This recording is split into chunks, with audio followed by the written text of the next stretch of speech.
Hello everyone, welcome to Shiva coaching classes and career academy. CDP की class में आप सभी का स्वागत है। आज का पहला प्रश्न है, निम्न में से कौन सा अवबोध स्तर के शिक्षण में शामिल है? निम्न में से कौन सा अवबोध स्तर के शिक्षण में शामिल है? फर्स्ट है पृथक्करण, सेकंड है अनुप्रयोग, थर्ड है तुलना या फोर्थ है अन्वेषण। क्या होगा? ऑप्शन ए पृथक्करण, ऑप्शन बी अनुप्रयोग, ऑप्शन सी तुलना या ऑप्शन डी अन्वेषण।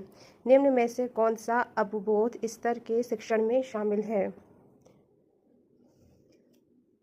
देखिए फ्रेंड, जो अवबोध स्तर होता है वो क्या होता है?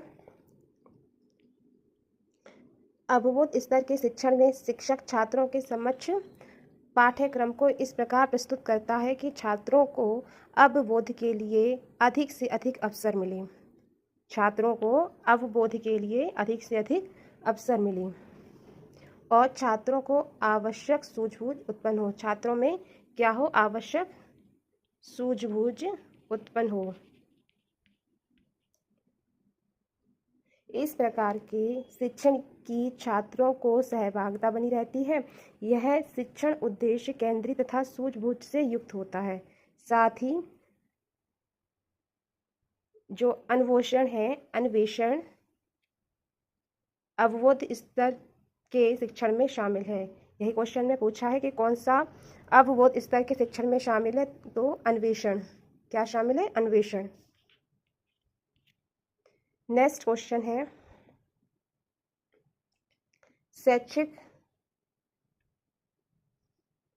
शैक्षिक सुधारों में प्रभावी विकेंद्रीकरण तभी संभव होगा। शैक्षिक सुधारों में प्रभावी विकेंद्रीकरण तभी संभव होगा। ऑप्शन ए, जब खंड व संकुल संदर्भ केंद्रों की भागीदारी बढ़े। ऑप्शन बी, स्थानीय संदर्भ व्यक्ति उपलब्ध हो। ऑप्शन सी, अध्यापकों के पास संसाधन और प्रासंगिक सामग्री भी मौजूद हो। राइट। शैक्षिक सुधारों में प्रभावी विकेंद्रीकरण तभी संभव होगा जब क्या हो? खंड व संकुल संदर्भ केंद्रों की भागीदारी बढ़े, स्थानीय संदर्भ व्यक्ति उपलब्ध हो या अध्यापकों के पास संसाधन और प्रासंगिक सामग्री भी मौजूद हो।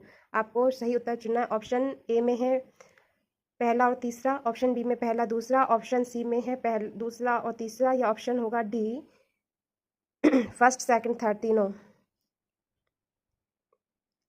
राइट आंसर है ऑप्शन नंबर डी, यानी जब ये तीनों ही होंगे तभी प्रभावी विकेंद्रीकरण संभव होगा शैक्षिक सुधारों में। नेक्स्ट क्वेश्चन है, एक छात्र पढ़ रहा है, उसका नाम लेकर किसी ने बुलाया। निम्न में से किस संवेदना द्वारा वह छात्र अपनी अनुक्रिया प्रकट करेगा? आपको ये बताना है। एक छात्र पढ़ रहा है, उसका नाम लेकर किसी ने बुलाया। निम्न में से किस संवेदना द्वारा वह छात्र अपनी अनुक्रिया प्रकट करेगा? ऑप्शन ए दृष्टि संवेदना, ऑप्शन बी स्पर्श संवेदना, ऑप्शन सी है ध्वनि संवेदना, या होगा ऑप्शन डी प्रत्यक्षण संवेदना।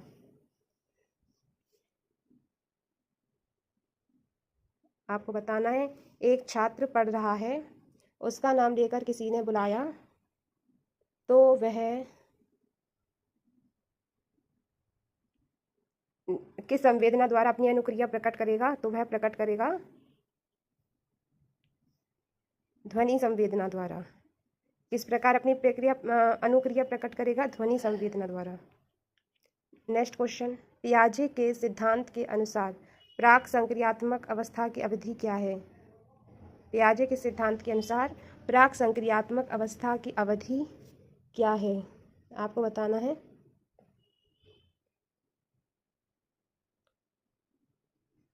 कितनी होती है प्राक संक्रियात्मक अवस्था की अवधि?